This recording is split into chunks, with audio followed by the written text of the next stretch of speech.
Assalamualaikum warahmatullahi wabarakatuh. Perkenalkan, nama saya Arka Nura Prilia Hasibuan dengan NIM 24120091. Saya di sini ingin menyimpulkan materi tentang MSDM, manajemen SDM dari sesi 1 sampai sesi 7. Sesi 1 ada konsep dasar manajemen SDM. Pengertian manajemen SDM adalah proses pengelola tenaga kerja dalam organisasi secara efektif dan efisien untuk mencapai tujuan perusahaan dan kebutuhan karyawan.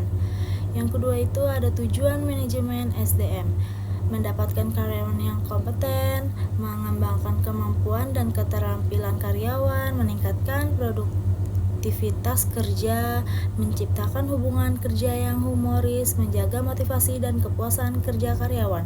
Yang kesimpulan dari sesi 1 ini, manajemen sumber daya manusia berperan penting dalam memastikan organisasi memiliki karyawan yang tepat, kompeten, dan termotivasi dengan pengelolaan sumber daya manusia yang baik, mulai dari rekrutmen hingga pengembangan perusahaan dapat meningkatkan dengan kinerja yang mampu beradaptasi.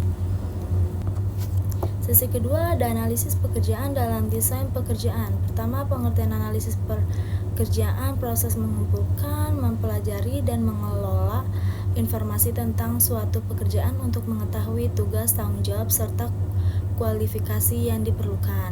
Yang kedua, ada tujuan, menentukan kebutuhan kompetensi, menyusun deskripsi pekerjaan, menetapkan spesifikasi pekerjaan, dasar untuk rekrutmen, pelatihan, dan penilaian kinerja.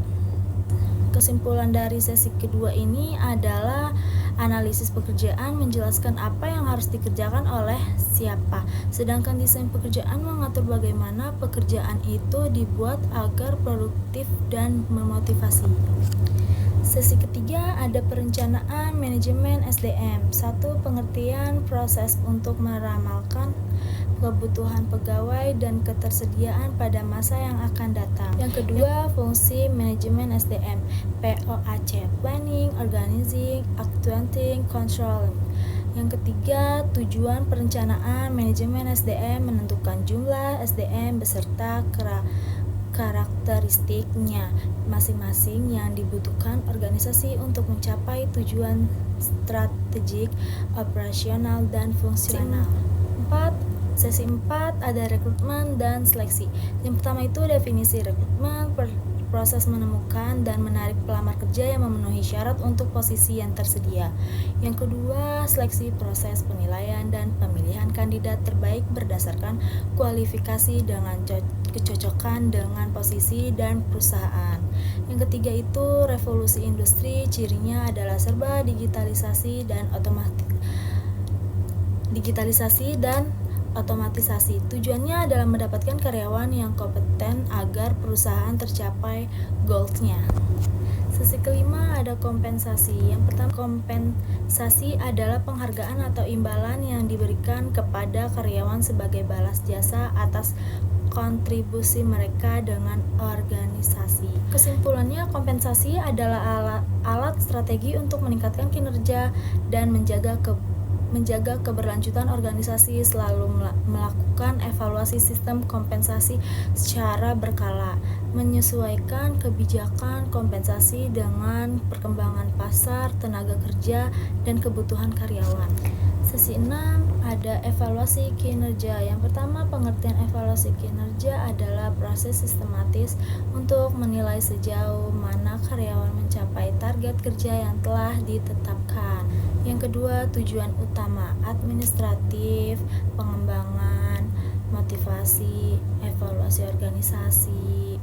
Yang ketiga, manfaat perusahaan, mengetahui kontribusi karyawan dan menyusun strategi mengembangkan SDM. Karyawan mendapatkan feedback, termotivasi, dan terbuka peluang karir. Sesi 7 ada pelatihan dan pengembangan. Yang pertama, pengertian pelatihan dan pengembangan proses meningkatkan kemampuan, keterampilan, dan pengetahuan karyawan agar kinerja saat ini dan masa depan lebih baik. Yang kedua, ada alasan perlunya pelatihan, perubahan, teknologi organisasi, masalah kinerja, dan tuntutan sertifikasi. Yang ketiga, ada tahapan pelatihan analisis, pekerjaan identifikasi kebutuhan, tetapkan tujuan, laksanakan pelatihan, evaluasi hasil. Yang keempat, tujuan pelatihan. Yang pertama itu ada apa yang harus dipelajari. Yang kedua, pengaruh ke produktivitas, biaya, turnover. Yang keempat, perilaku dan pengembangan pribadi. Oke, itu saja dari saya kesimpulan dari sesi 1 sampai sesi 7. Terima kasih.